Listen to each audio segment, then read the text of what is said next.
Alors bonjour TikTok. Cet après-midi, je me permets de vous faire une suggestion de lecture en direct en fait. Je viens de terminer ce livre, du moins la version audio, sur le site de Radio-Canada. Prendre son souffle. C'est sans dire que c'est digne d'un prix Pulitzer ou quoi, mais pour moi ça a touché une corde extrêmement sensible puisque je ne vous cacherai pas que je me suis retrouvé dans la dynamique de ces deux personnages. La dynamique d'interdépendance, euh, je la vis moi-même depuis 42 ans, étant une personne handicapée, évidemment. La perspective des deuils, je... disons que si les deuils étaient matériels et physiques, comme on fait des deuils d'une personne, je serais régulièrement au salon funéraire, disons. Comment dirais-je, une partie, une partie de moi serait régulièrement dans les rubriques nécrologiques, disons-le ainsi. Donc tout ça pour dire que je me suis reconnu dans les deux personnages, dans leur amour qui est mal défini, qui se métamorphose, je dirais, au fil de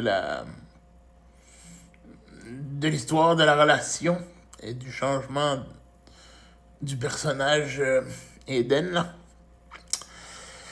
Je vous invite à lire ce livre ou l'écouter en version audio, comme moi j'ai fait.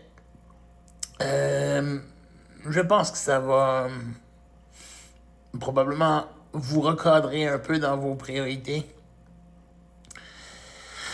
et vous dire que dans le fond, ce qu'il faut faire, c'est prendre les choses telles qu'elles viennent. Et puis, oui, c'est vrai qu'on vit certaines difficultés parfois, mais il faut demeurer conscient, je pense, de la chance ultime de vivre en pleine santé, de vivre aimé,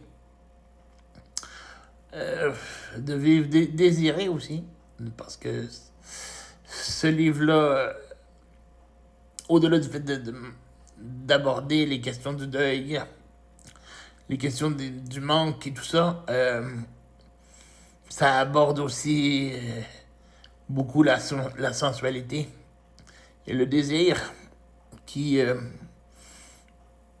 je pense, est un aspect qui est souvent éludé lorsqu'on parle des personnes en situation de handicap. Donc, ouais, c'est un livre qui parle de la métamorphose, non seulement d'une personne, mais d'une relation, d'un univers. Je sais pas si c'est vraiment ce que l'auteur a voulu nous transmettre comme message, mais moi, c'est ce que j'en ai compris, en fait. Et puis,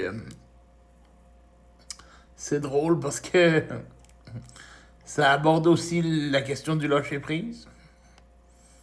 Lâcher-prise, c'est pas facile, mais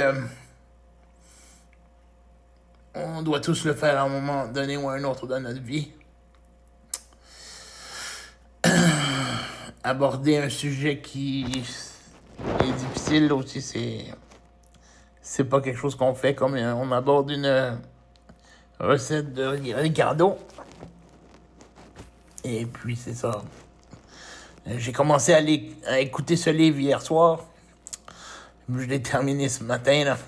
C'est, comme je vous dis, c'est des mots remplis d'amour, de douleur et de tristesse, mais aussi de bonheur et d'insouciance. Comme quoi que peu importe les épreuves qu'on peut avoir, notre vie, ça peut être un melting pot de sentiments et d'émotions. Donc, ouais, c'est ça. Je vous suggère de prendre le temps d'écouter ou de lire ce livre. Moi, je ne regrette pas. Et puis, j'ose espérer que vous non plus, vous ne le regretterez pas. Alors, je vous souhaite une bonne fin de journée.